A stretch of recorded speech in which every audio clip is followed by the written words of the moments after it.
जैसा कि आप सभी को पता होगा, छत्तीसगढ़ फॉरेस्ट एग्जाम के लिए जिसमें एसीएफ और रेंजर पद के लिए दोनों के लिए नोटिफिकेशन जारी कर दिया है और आप सभी कहीं ना कहीं तैयारी में लग ही गए होंगे। आज हम बात करेंगे इस वीडियो में पेपर 2 के बारे में। पेपर 2 जिसमें साइंस, टेक्नोलॉजी, इन्वायरमेंट और एग्रीकल्चर और फॉरेस्ट्री है। मैं यहाँ पर लूंगा आपका क्लास साइंस के बारे में, जिसमें केमिस्ट्री, फिजिक्स और बायो रहने वाला है। आज हम देखेंगे इस वीडियो में साइंस से रिलेटेड कुछ थ्योरी और प्रॉब्लम के बारे में, जिसमें मैं केमिस्ट्री सब्जेक्ट के बारे में यहाँ पर अभी डिस्कस करने वाला हूँ। हेलो दोस्तों, मेरा नाम है योगेश साहू और आपका मेरे यूट्यूब चैनल योगेश केमिस्ट्री पर स्वागत है। तो बिना देरी किए हुए चलिए चलते हैं, देखते हैं कि किस प्रकार से अपने को थ्योरी और प्रॉब्लम को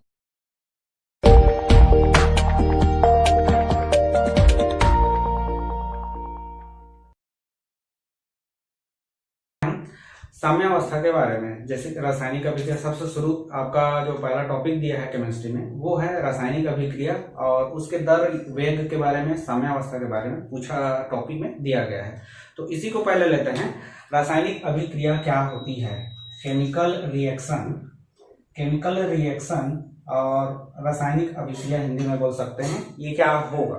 तो कोई भी रिएक्शन है, रिएक्शन मतलब हम मान सकते हैं एक प्रकार का परिवर्तन। रिएक्शन को क्या बोल सकते हैं? ये रिएक्शन लिखा हूं ना मैं, इसको ध्यान में रखिएगा। आर और छोटा सा सिंबल लगा दें और रिएक्शन के लिए। रासायनिक अभिक्रिया, रिएक्शन को हम दो प्रकार से बांट सकते हैं। रिएक्शन जिसको मैं बोल सकता हूं चेंजेस या तो परिवर्तन, ठीक, इसको हम परिवर्तन भी बोल सकते हैं। तो आप अपने दैनिक जीवन में दो प्रकार से परिवर्तन देखते होंगे और वो किस प्रकार से अपने को आइडेंटिफाई करना है, ये सीधा सीधा एग्जाम में क्वेश्चन पूछ दिया जाता है। दो प्रकार से परिवर्तन आप किस प्रकार से देखेंगे? जैसे कि मान लेते हैं आप एक गिलास पानी लिए और उसमें शक्कर डाल दिए या तो फिर नमक डाल दिया। कुछ देर के बाद देखेंगे जैसे ही नमक डालते हैं तो तुरंत गायब हो जाता है नमक, या शक्कर डालते हैं तो थोड़ा सा हिलाने के बाद शक्कर गायब हो जाता है। तो हुआ क्या? वहां पर कुछ ना कुछ परिवर्तन तो हुआ है। या तो अब दूसरा एग्जांपल लेते हैं, कोई भी कागज ले लेते हैं, कागज को आप जला देते हैं, तो जला देते हैं तो क्या होता है? या तो आप लकड़ी को लेते हैं और लकड़ी को जला देते हैं तो क्या होता है?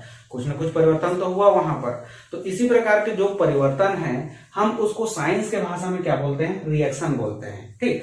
अब इस रिएक्शन को हम दो प्रकार से क्लासिफाई कर सकते हैं। रिएक्शन को दो प्रकार से क्लासिफाई कर सकते हैं। एक तो हो सकता है केमिकल, जिसको हम बोलेंगे रासायनिक परिवर्तन। दूसरा हो सकता है फिजिकल, जिसको आप बोल सकते हो भौतिक, ठीक।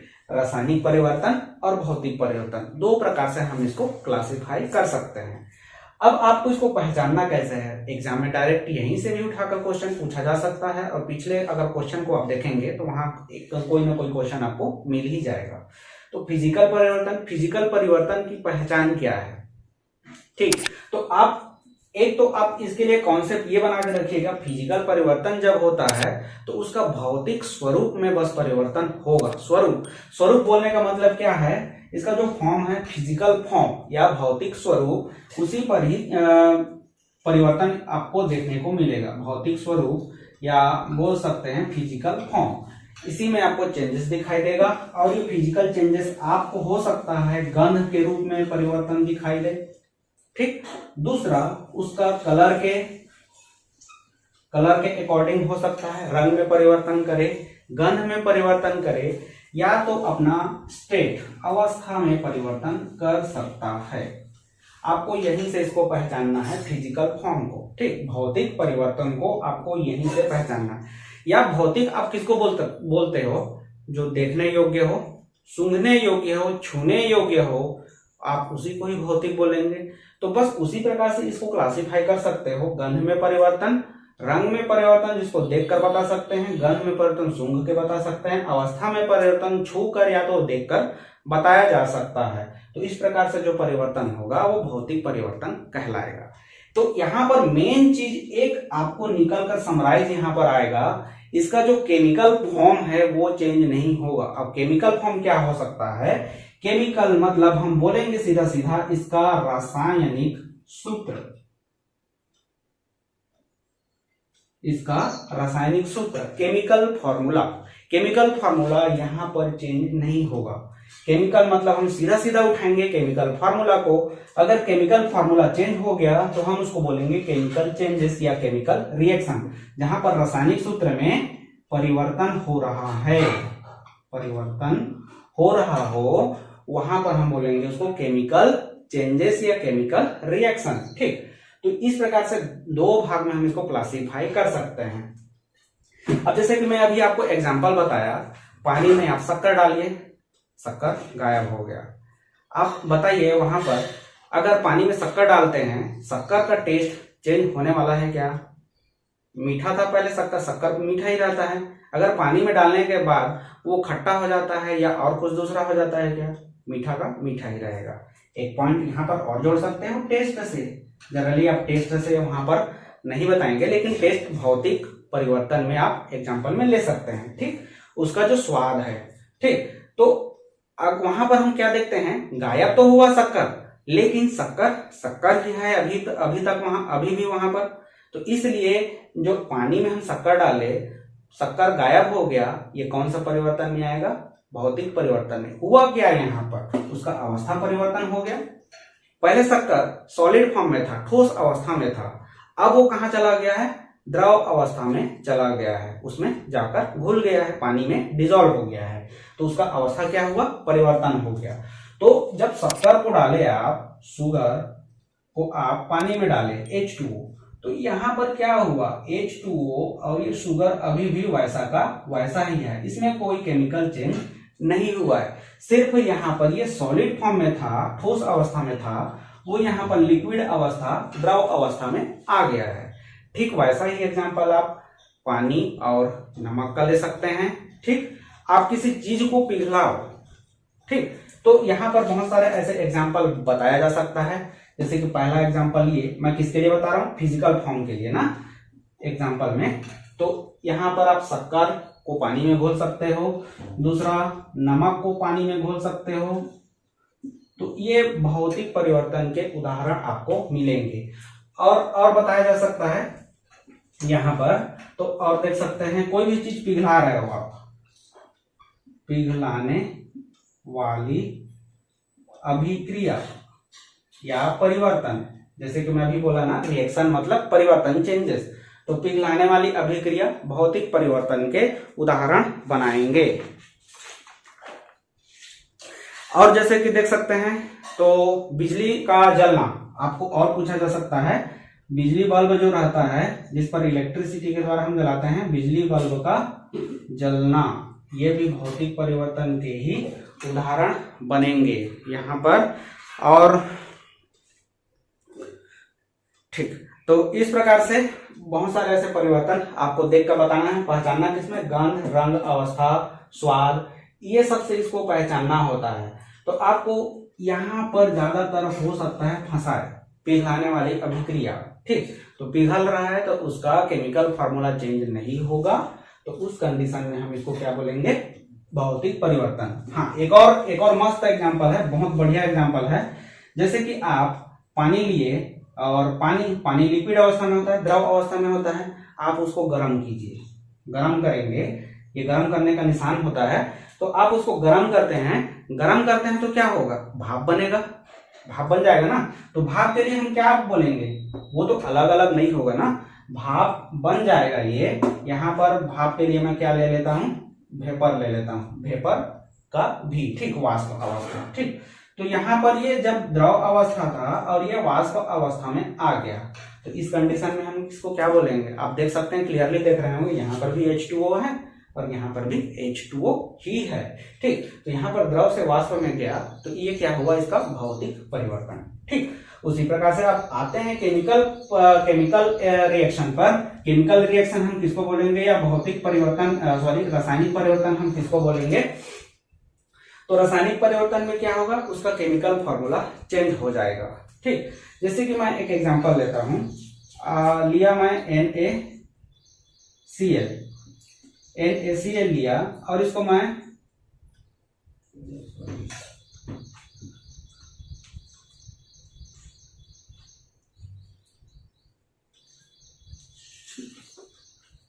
जैसे इसमें आते हैं रासायनिक परिवर्तन में। रासायनिक परिवर्तन जिसका परिवर्तन होगा हम उसको क्या बोलेंगे, रासायनिक परिवर्तन। ठीक, तो यहाँ पर देखते हैं, जैसे कि अभी मैं बोला जलाने वाली अभिक्रिया। ठीक, कागज को अब जला दिए, कागज को जलाएंगे तो कुछ दूसरा हो जाता है। ठीक, तो ऐसा अभिक्रिया जिसका केमिकल फार्मूला चेंज हो जाए, जैसे कि आपको एक बहुत अच्छा एग्जांपल जो कि हर जगह बुक में मिलता है, मैग्नीशियम का फीता दिया जाएगा आपको, और फीता को आपको बोलता है कि जला दें, तो ये कौन से परिवर्तन में आएगा। ठीक, ये मैग्नीशियम का फीता ये सॉलिड फॉर्म में होगा। फीता मतलब समझ रहे हैं ना, रिबन।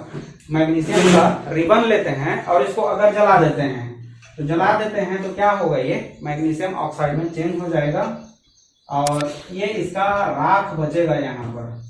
ठीक, तो यहाँ पर देख सकते हैं ये केमिकल फार्मूला इसका अलग है और यहाँ पर केमिकल फार्मूला अलग है। तो ये क्या हुआ, यहाँ पर केमिकल फार्मूला चेंज हो गया, बोल सकते हैं ये रासायनिक परिवर्तन हो रहा है यहाँ पर। तो ऐसे बहुत सारे एग्जांपल तो आपको मिल ही जाएगा, जैसे कि लोहे का जंग लगना। ठीक, आप देखे होंगे लोहे को आप खुला छोड़ देते हैं, तो खुला छोड़ देंगे तो क्या होगा, ये वहां पर नमी रहता है, नमी के लिए हम H2O लेते हैं, वहां पर हवा में ऑक्सीजन भी होता है, तो ये सबसे ये क्रिया करके ये इसका ऑक्साइड बना लेता है, Fe2O3। ठीक, तो इस प्रकार से ये अपना ऑक्साइड बना लिया। देखिए यहाँ पर आयरन क्या था और यहाँ पर आयरन किस फॉर्म में आपको दिख रहा है, रासायनिक, इसका केमिकल फार्मूला चेंज हो गया है। इस प्रकार से ऐसे रिएक्शन को हम बोलते हैं रासायनिक परिवर्तन। रासायनिक परिवर्तन का और अच्छा एग्जांपल देख सकते हैं, दूध का दही बनना। ठीक, दूध अलग होता है और दही अलग होता है, इसको आप भौतिक परिवर्तन में नहीं ले सकते। ठीक, तो ये दूध का दही बनना, इस प्रकार से ऐसे बहुत सारे एग्जांपल हैं जो रासायनिक परिवर्तन के उदाहरण आएंगे। भोजन का पाचन होना, भोजन कार्बोहाइड्रेट, प्रोटीन ये सब होता है, जब पाचन होता है उसका तो छोटे छोटे भाग में तोड़ दिया जाता है, जिसका केमिकल फार्मूला बड़े जो रॉ मटेरियल होता है खाना का उस फार्मूला से अलग होता है। तो भोजन का पाचन, दूध का दही बनना, लोहे का जंग लगना, मैग्नीशियम फीता को जला देना या जलाने वाली अभिक्रिया, ये सब क्या होते हैं, रासायनिक परिवर्तन के उदाहरण बनते हैं। ठीक, अब ये जो रासायनिक परिवर्तन है, ये मतलब अब सीधा सीधा हम फोकस करते हैं केमिकल रिएक्शन पर, जो अपना सिलेबस में दिया गया है। ठीक, केमिकल रिएक्शन अब तो समझ में आ गया होगा केमिकल रिएक्शन क्या है। केमिकल फार्मूला में चेंजेस होना कुछ भी माध्यम के द्वारा, उसको हम केमिकल रिएक्शन बोल रहे हैं। केमिकल रिएक्शन को उसके स्पीड के आधार पर 3 भाग में डिवाइड कर सकते हैं।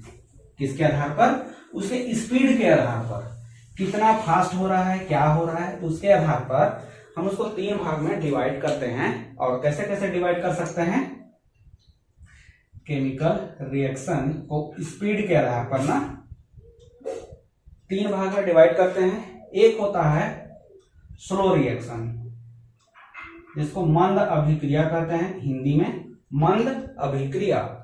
दूसरा होता है तीव्र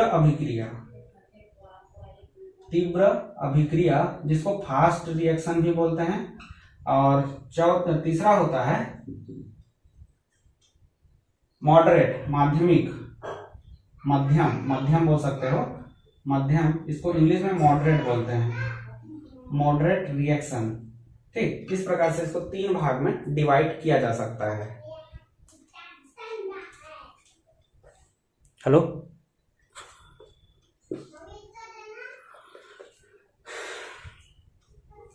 तो तीन प्रकार से इसको डिवाइड कर सकते हैं। और इसके एग्जाम्पल अगर देखा जाए तो तीव्र मंद अभिक्रिया हम किसको बोलेंगे, ऐसे अभिक्रिया जिसको पूर्ण होने में 3 दिन से लेकर महीनों वर्षों तक चल रहा हो। ठीक, महीनों या वर्ष तक, कई वर्ष तक चलता हो, तो ऐसे अभिक्रिया को हम मंद अभिक्रिया कहते हैं। इसका बहुत अच्छा एग्जांपल आपको दिखेगा, लोहे पर जंग लगना, रस्टिंग जिसको बोलते हैं, रस्टिंग ऑफ आयरन। ठीक, तो लोहे पर जंग लगना, रस्टिंग ऑफ आयरन, इसका बहुत अच्छा एग्जांपल आपको दिखने वाला है। ठीक, ऐसे बहुत सारे ऐसे एग्जांपल हैं जो इस पर बताया जा सकता है, जैसे कि H और I का, H2I2। ठीक, अंधकार अभिक्रिया है, लाइट के प्रेजेंस में नहीं होना चाहिए। अंधकार में होने वाली अभिक्रिया बिना लाइट के प्रेजेंस में, इसका जो रिएक्शन होता है ये भी बहुत मंद होता है, तो इसको भी यहाँ पर लिया जा सकता है। ठीक, ऐसे बहुत सारे ऐसे एग्जाम्पल हैं जो यहाँ पर दिखता है, आप और बुक में खोज लीजिएगा। ठीक, अब जनरली आपको पूछेगा, तीन पर पूछेगा, लोहे पर जंग लगना, H2AI2 का अभिक्रिया, इस टाइप से आपको मिलेगा। फास्ट अभिक्रिया किसको बोलेंगे? जो पलक झपकते ही हो जाता है, मतलब हम पलक भी झपक नहीं पाते और ये अभिक्रिया हो जाता है। जैसे कि आप पानी में नमक डालते हैं, तुरंत गायब हो जाता है, आपको पता ही नहीं चलता नमक कहाँ चला गया। ठीक, तो ऐसे अभिक्रिया को हम तीव्र अभिक्रिया बोलते हैं। तो सीधा सीधा हम बोल सकते हैं, इसका बहुत अच्छा एग्जाम्पल एक शब्द में बोला जाए तो आयनिक अभिक्रिया। जो भी आयनिक अभिक्रिया है, आयनिक अभिक्रिया हम बाद में देखेंगे बहुत अच्छा डिटेल से, तो वहां पर मैं इसको एक्सप्लेन करूंगा। आयनिक अभिक्रिया ये क्या होता है? तीव्र या फास्ट रिएक्शन होता है।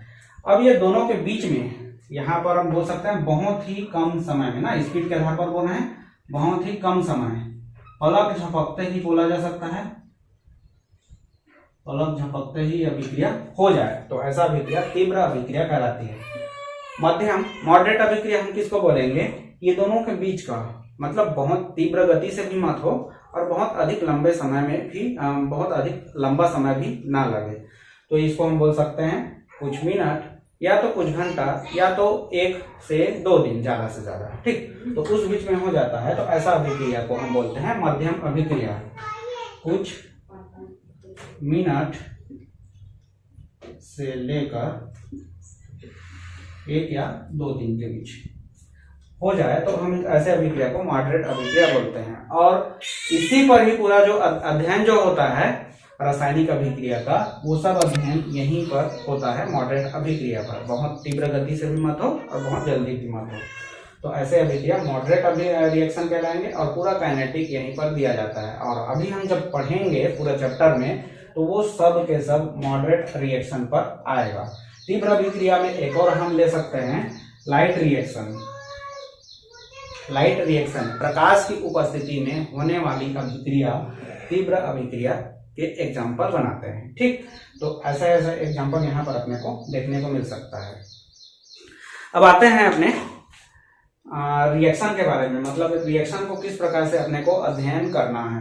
ठीक, तो मान लेते हैं कोई रिएक्शन, ये 3 प्रकार से इसको कैटेगराइज तो कर दिया गया। एक और यहाँ पर देख सकते हैं, अभिक्रिया को कई बेस में डिवाइड किया जा सकता है। तो अभिक्रिया को यदि मैं स्पीड के आधार पर डिवाइड किया तो 3 प्रकार में डिवाइड किया।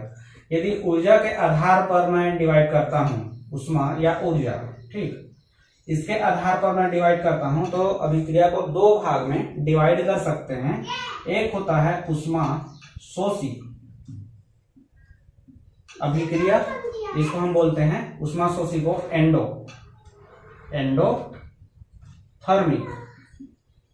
और दूसरा होता है ऊष्मा क्षेपी अभिक्रिया, इसको हम बोलते हैं एक्जोथर्मिक। ठीक, इसको हम क्या बोल रहे हैं?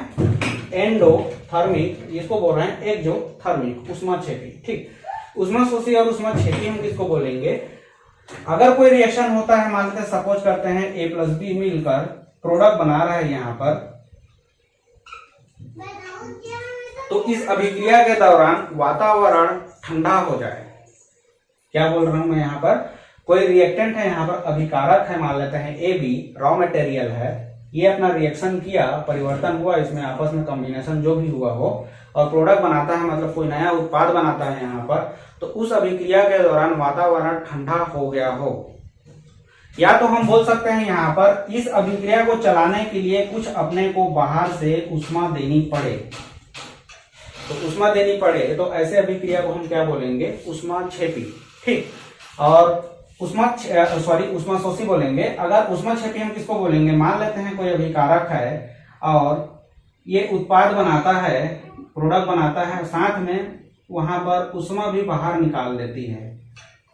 ठीक, वहां पर ऊष्मा बाहर निकाल देती है, तो ऐसे अभिक्रिया को ऊष्माक्षेपी बोलेंगे। क्षेपी मतलब क्षेपण, बाहर निकालना। ठीक, एक्जो मतलब बाहर करना, तो ऊष्मा के आधार पर हम बोल रहे हैं, तो ऊष्मा को एक्जो कर रहा है, बाहर कर रहा है, तो ये उत्पाद में आपको मिलेगा। और यहाँ पर देखेंगे शोषी में, तो ये अभिकारक के साइड में रहेगा। अगर आप इसको देखिए इसको सिंबॉलिक करने का मतलब रिप्रेजेंटेशन प्रदर्शित करने का जो तरीका होता है ये क्या होता है, a प्लस बी प्लस उष्मा को मैं यदि इस साइड से यदि इस साइड ले जाता हूं तो मैं इसको क्या लिखूंगा, a प्लस बी और ये प्रोडक्ट का p लिख रहा हूं प्लस नहीं, इधर से इधर जाएगा तो यह हो जाएगा उष्मा। ठीक, तो इसी प्रकार से डिनोट करेंगे। अब देखिए इसको डिनोट करने का बहुत सारा तरीका होता है जिसमें आपको एग्जामिनर फंसा सकता है, आपको ध्यान में रखना पड़ेगा। मैं यहीं पर लिख रहा हूं इसको P माइनस क्यू को उष्मा को क्यू के रूप में भी डिनोट करते हैं, तो P माइनस क्यू हो सकता है। क्यू क्या बता रहा है आपको, ऊर्जा या उष्मा के बारे में बता रहा है। ठीक, इसको डेल एच के रूप में भी रिप्रेजेंट करते हैं, प्रदर्शित करते हैं। यदि डेल एच लिखा जाए तो इस कंडीशन में यहाँ पर हम लिखेंगे पॉजिटिव। ठीक, पॉजिटिव का मतलब यहाँ पर हो रहा है कि इस रिएक्शन में उष्मा अवशोषित हो गया, लग गया, खर्च हो गया, दिया प्लस। ठीक, तो डेल एच बराबर क्या लिखेंगे, यहाँ पर प्लस लिखेंगे। उसी प्रकार से यहाँ पर अगर देखा जाए तो उत्पाद के लिए P लिख रहा हूँ और ये है आपका उष्मा को मैं Q लिखता हूँ, तो इस प्रकार से भी रिप्रेजेंट हो सकता है। यदि आपको डेल एच के फॉर्म में दिया जाए तो डेल एच के रूप में आपको ये किस प्रकार से देगा, निगेटिव मतलब ये क्या हुआ, वहां से माइनस हो रहा है, रिएक्शन से माइनस हो रहा है जो कि बाहर निकल रहा है, तो इस प्रकार से आपको रिप्रेजेंट करना है। ठीक, ये रिप्रेजेंट करने मतलब P और यहाँ पर आपको दिया रहेगा डेल एच बराबर निगेटिव, वैसे यहाँ पर P और ये दिया रहेगा डेल एच बराबर सामने लिखा रहेगा इस प्रकार से। तो आपको समझना है कौन सा उष्माक्षेपी है और कौन सा उष्माशोषी है। ठीक, तो इस प्रकार से आपको ये आइडेंटिफाई करना होता है। तो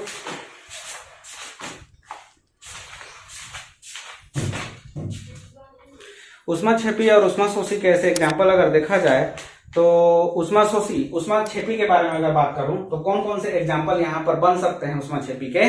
तो उष्माक्षेपी आप देखेंगे कोई भी दहन अभिक्रिया हो, दहन अभिक्रिया के बारे में भी पढ़ेंगे हम। दहन अभिक्रिया किसको बोलते हैं, अगर कोई रिएक्शन है जैसे कि मैं कार्बन लेता हूं और कार्बन को जलाता हूं तो जलाने के लिए हमेशा ऑक्सीजन ही सहयोग करता है। आपको पता भी होगा जलता कौन है, ऑक्सीजन, उसको कोई एक माध्यम चाहिए होता है।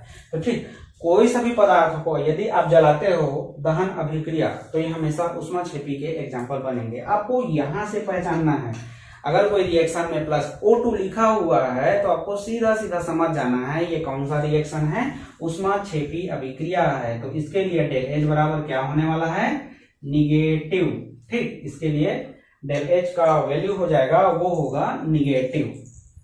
और एक और बहुत अच्छा एग्जांपल है अमोनिया निर्माण की Haber Vidhi, Haber process of ammonia formation. ठीक, तो अमोनिया निर्माण की जो हैबर विधि होती है जिसमें N2 और H2 लेते हैं, यहाँ पर 2NH3 अपने को प्राप्त होता है। रिएक्शन बैलेंस करके देख सकते हैं, तो यहाँ पर भी डेल एच क्या हो जाएगा, निगेटिव हो जाएगा। ठीक, या तो हो सकता है NH3 प्लस Q करके लिख दे वहां पर, या तो इस प्रकार से। यदि आपको सिंबल नहीं देता है तो आपको पहचानना है कौन सा उष्माक्षेपी है, तो आप यहाँ से पहचानिए। और ये केमिकल रिएक्शन अच्छा से याद रखिएगा, अमोनिया निर्माण की हैबर विधि, ये उष्माक्षेपी अभिक्रिया के एग्जाम्पल बनाते हैं। उष्माशोषी अभिक्रिया में अगर बात किया जाए, यदि मैं कार्बन के साथ उष्माशोषी के लिए ले रहा हूं, कार्बन के साथ यदि सल्फर लेता हूं तो ये बनता है CH2, ये होता है उष्माशोषी अभिक्रिया। इसके लिए डेल एच होता है, वो होता है पॉजिटिव। और दूसरा एग्जाम्पल आप देख सकते हैं, जैसे कि नाइट्रोजन को एक यहाँ पर इंपॉर्टेंट है जो अपवाद है, याद रखिएगा N+O2। ठीक, ये अपवाद है यहाँ पर, ये किसमें आएगा, जैसे कि O2 देखते ही मैं क्या बोला हूँ, उष्माक्षेपी बताना है, लेकिन ये अपवाद होता है O2, इसलिए मैं इसको यहाँ पर बता रहा हूँ। O2 अगर लेते हैं तो ये हो जाएगा 2NO। ठीक, ये भी उष्माक्षेपी अभिक्रिया शोषी अभिक्रिया के ही एग्जाम्पल बनाते हैं। तो इस प्रकार से वैसे आपको देखना पड़ेगा कि कौन सा उष्माक्षेपी है। आगे हम पढ़ते जाएंगे, जिसमें केमिकल रिएक्शन आते जाएगा, वहां पर भी मैं स्पेसिफाई करते जाऊंगा कि कौन सा रिएक्शन उष्माक्षेपी है, कौन सा उष्माशोषी है। ठीक, तो ये उष्मा या ऊर्जा के आधार पर रिएक्शन को दो प्रकार से डिवाइड कर सकते हैं। अब मान लेते हैं कोई केमिकल रिएक्शन है, उसको आपको किस प्रकार से रिप्रेजेंट करना है, या उसके लिए जो दर है किस स्पीड में हो रहा है, क्या है, ये सब के बारे में बताने के लिए हम एक शब्द का यूज करते हैं, वो होता है केमिकल काइनेटिक। ठीक, क्या होता है केमिकल काइनेटिक। तो केमिकल काइनेटिक को पढ़ने से पहले अब इसमें हम देखते हैं इक्विलिब्रियम के बारे में, साम्यावस्था के बारे में। साम्यावस्था जब तक आप नहीं समझेंगे तब तक उसकी काइनेटिक के बारे में समझ नहीं आएगा। साम्या